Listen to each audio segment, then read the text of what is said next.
Hello friends, my name is doctor Aarti Mishra.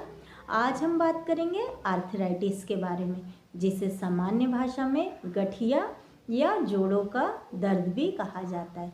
तो आज हम जानेंगे कि गठिया होने के क्या कारण होते हैं, आर्थराइटिस होने पे हमें किस तरह के लक्षण का अनुभव होता है या हमें किस तरह के प्रिकॉशन रखना चाहिए और बेस्ट होम्योपैथिक ट्रीटमेंट के बारे में। तो आइए शुरू करते हैं। सबसे पहले जानते हैं कि आर्थराइटिस होता क्या है। आर्थराइटिस जब हमारे जोड़ों में सूजन आ जाती है उसे ही आर्थराइटिस कहते हैं। बट ये सूजन कैसे आ जाती है ये जानना भी बहुत ज़रूरी है। तो अगर आपके हड्डियों में, जोड़ों में या घुटनों में, एड़ियों में रह रह के दर्द महसूस हो रहा है तो आप ये समझ जाइए कि आपके ब्लड में यूरिक एसिड की मात्रा बढ़ गई है। और जब हमारे ब्लड में यूरिक एसिड की मात्रा बढ़ जाती है तो क्रिस्टल जमा होना शुरू हो जाते हैं और यही क्रिस्टल आर्थराइटिस का कारण होते हैं। ये क्रिस्टल जमा होने से ही आर्थराइटिस हो जाता है। आर्थराइटिस ज़्यादातर 50 से ऊपर वाले लोगों में ही देखने को मिलता है, बट आजकल की लाइफस्टाइल के कारण, मोटापा, ओबेसिटी ज़्यादा होने के कारण और इनएक्टिव लाइफस्टाइल के कारण ये कम एज में भी देखने को मिल रहा है। आर्थराइटिस ज़्यादातर जो घुटने और कूल्हे की हड्डियों पे ज़्यादा इफ़ेक्ट डालता है। अब बात करते हैं आर्थराइटिस होने के क्या कारण होते हैं। तो आर्थराइटिस होने का सबसे मेन कारण होता है इनएक्टिव लाइफस्टाइल, मीन्स शारीरिक श्रम का ना करना, कोई एक्सरसाइज ना करना, एक ही जगह पे घंटों बैठे रहना। ये सबसे मोस्ट कॉमन फैक्टर है आर्थराइटिस का। देन सेकंड जो मोस्ट कॉमन फैक्टर है वो है फैमिली हिस्ट्री। अगर फैमिली में किसी को आर्थराइटिस की प्रॉब्लम है तो बहुत अधिक चांसेस बनते हैं कि आपको भी आर्थराइटिस की प्रॉब्लम या गठिया की प्रॉब्लम हो।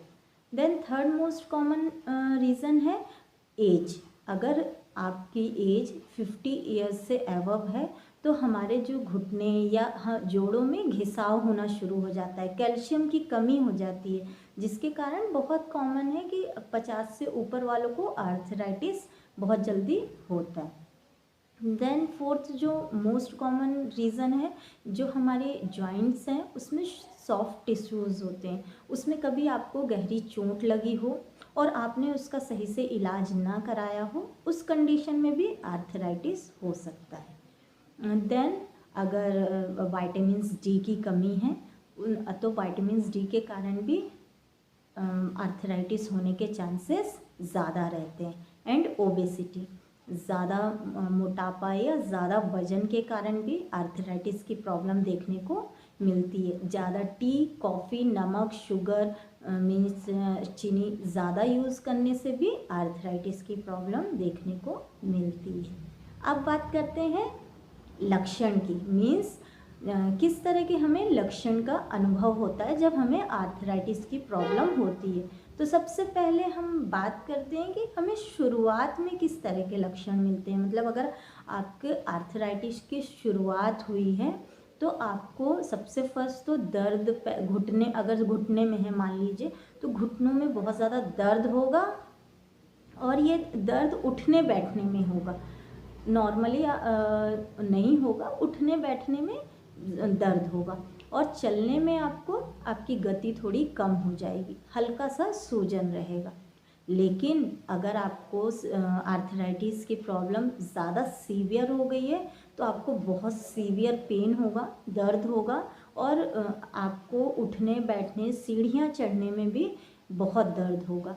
इवन आपको डेली के जो वर्क हैं उनको भी करने में बहुत ज़्यादा तकलीफ़ होगी, सूजन बहुत ज़्यादा देखने को मिलेगी और सबसे रिमार्केबल कि आपके जो जोड़ों हैं उनमें कट कट की आवाज़ आपको महसूस होगी।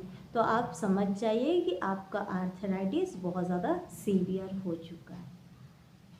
तो अगर आपको आर्थराइटिस की प्रॉब्लम है तो आपको मेडिसिन के साथ कुछ प्रिकॉशंस ज़रूरी है।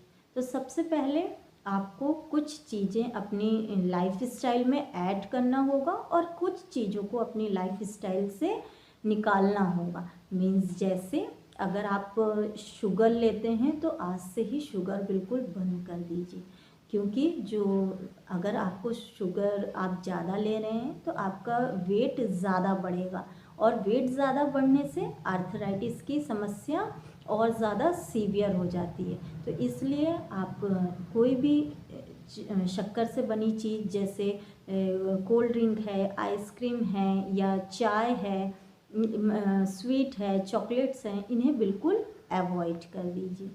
देन सेकंड जो प्रिकॉशन आपको रखना है, नमक। टेबल सॉल्ट का यूज़ आपको बिल्कुल भी नहीं करना है, क्योंकि जब हम नमक ज़्यादा यूज़ करते हैं तो ये भी हमारे आर्थराइटिस की प्रॉब्लम को बढ़ाता है। तो आपको सॉल्ट बिल्कुल यूज़ नहीं करना है, स्पेशली टेबल सॉल्ट नहीं यूज़ करना है। नॉर्मल खाने में सॉल्ट यूज़ करना है, बट ऊपर से जिसे कहते हैं टेबल सॉल्ट, उसे आपको नहीं लेना है, या एक्स्ट्रा सॉल्टेड चिप्स उसे भी आपको बिल्कुल अवॉइड करना है। मैदा, आपको मैदे से बनी चीज़ें, बिस्किट्स, पैक्ड आइटम, इन्हें भी अवॉइड करना होगा। देन जो फोर्थ प्रिकॉशन आपको रखना है वो है डीप फ्राई चीज़ें, घी, तेल, इन्हें बिल्कुल अवॉइड करना होगा, क्योंकि जब आप डीप फ्राई चीज़ें लेते हैं, स्पेशली वेजिटेबल ऑयल से बनी चीज़ें लेते हैं, तो उसमें ओमेगा 6 फैटी एसिड्स बहुत ज़्यादा मात्रा में पाया जाता है, और ये हमारे ब्लड में यूरिक एसिड लेवल को बढ़ाता है, और यूरिक एसिड लेवल बढ़ने के कारण बहुत ज़्यादा पेन और ज़्यादा होता है, आर्थराइटिस की समस्या बहुत सीवियर हो जाती है। इसलिए डीप फ्राई चीज़ें आपको बिल्कुल अवॉइड करना होगा। अगर आप अल्कोहल या स्मोक करते हैं उसे अवॉइड करना होगा, और सबसे मेन जो है आपको एक्सरसाइज करना होगा। एक्सरसाइज में आपको सबसे पहले जो है लाइट एक्सरसाइज करनी होगी। अगर आपको सीवियर कंडीशन में आर्थराइटिस की प्रॉब्लम है तो आप लाइट एक्सरसाइज करिए और योगा, मेडिटेशंस करिए, लेकिन 30 to 45 मिनट्स एक्सरसाइज ज़रूर करिए।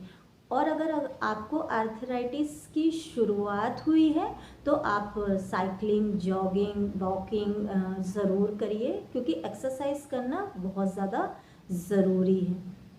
देन आप कैल्शियम युक्त पदार्थ ज़रूर लीजिए, जैसे दूध, छाछ, इनका यूज़ ज़रूर करिए। विटामिन सी युक्त फल लीजिए, जैसे विटामिन सी में ऑरेंज है, ग्रेप फ्रूट्स है, या नींबू है। तो एप्पल भी लेना है, बट वो विटामिन सी में नहीं आता है, बट आपको एप्पल भी डेली एक लेना है। और सबसे मेन बात ध्यान रखना है कि अगर आप विटामिन सी युक्त फल ले रहे हैं तो उसे अर्ली मॉर्निंग या इवनिंग में ना लें, इसे दोपहर में ही लें, क्योंकि अगर आप इसे अर्ली मॉर्निंग लेते हैं तो ये आपके सूजन को बढ़ा सकता है। देन वाटर इनटेक, वाटर का इंटेक बहुत ज़्यादा रखना होगा, कम से कम 3 to 4 लीटर वाटर इंटेक ज़रूरी है, क्योंकि ये हमारे साइनोवियल फ्लूइड को बढ़ाता है, जिससे अगर आपके घुटने से कट कट की आवाज़ आ रही है तो उसमें वो उसको कम करता है।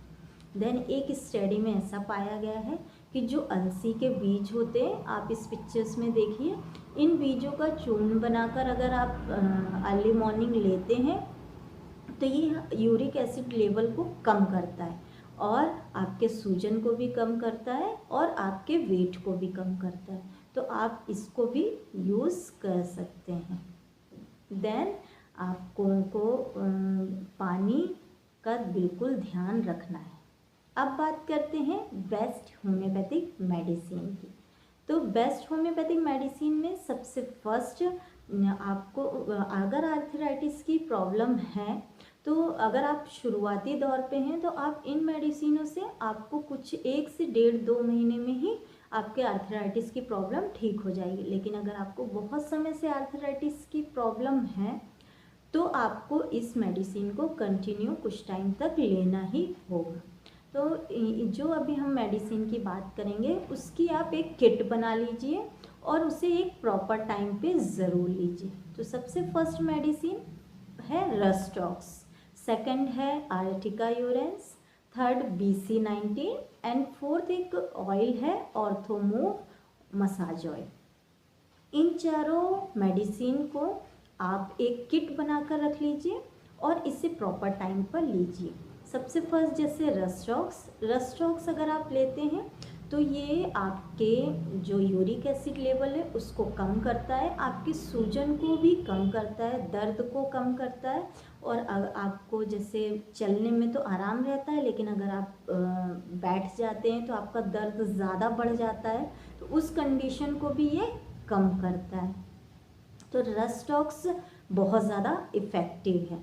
अगर आपकी सूजन ज़्यादा बढ़ती है, स्पेशली जब वेदर चेंज हो रहा है या आप किसी ऐसे एरिया में गए हों जहाँ पे मॉइस्ट मतलब नमी ज़्यादा हो, या आप नमी वाले एरिया में रह रहे हैं उसके कारण आपकी तकलीफ़ ज़्यादा बढ़ गई है, तो रस्टॉक्स बहुत अच्छा वर्क करती है।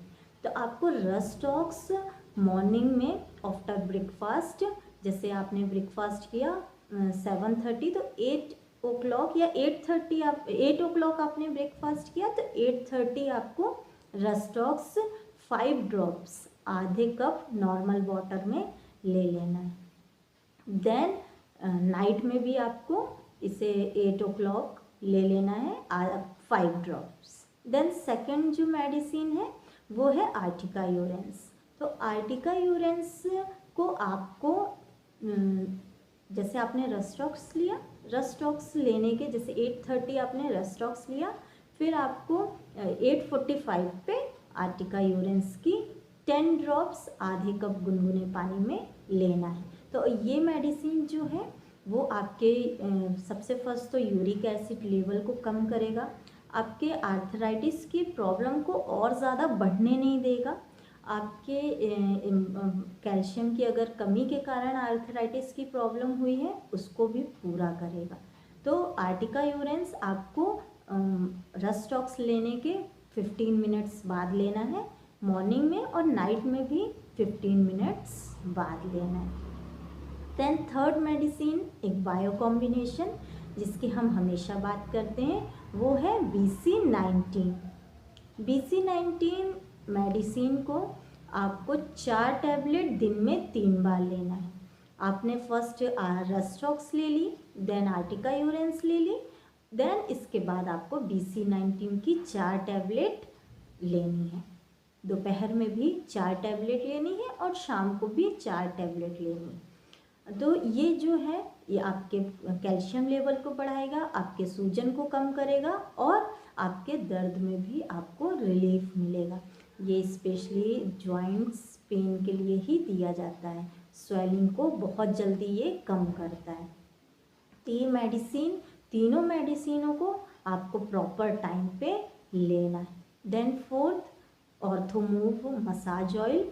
आपको बहुत ज़्यादा अगर पेन हो रहा है तो आप इस ऑयल को लगाकर हल्के हाथों से मसाज करके, जैसे आपको घुटने में है तो आप हल्के हाथों से मसाज करके अर्ली मॉर्निंग जो हल्की सी धूप आती है उससे सेक कर लीजिए। ऐसे इवनिंग में भी आपको लगाना है, तो दिन में 2 बार इस ऑयल का यूज़ आपको करना है। तो आप इन मेडिसिनों की किट ज़रूर बना लीजिए, इन मेडिसिन को लेना आज से ही शुरू कर दीजिए। तो अगर आप इन मेडिसिनों को लेते हैं साथ साथ प्रिकॉशन भी रखते हैं तो आप देखेंगे कि आपकी आर्थराइटिस की प्रॉब्लम कुछ दिनों में ही ठीक हो जाएगी। आज के लिए सिर्फ इतना। अगर आपको मेरा वीडियो पसंद आया है तो इसे लाइक कीजिए, मेरे चैनल को सब्सक्राइब कीजिए और ये इन्फॉर्मेटिव वीडियो शेयर कीजिए। Thank you for watching. Stay safe, stay healthy.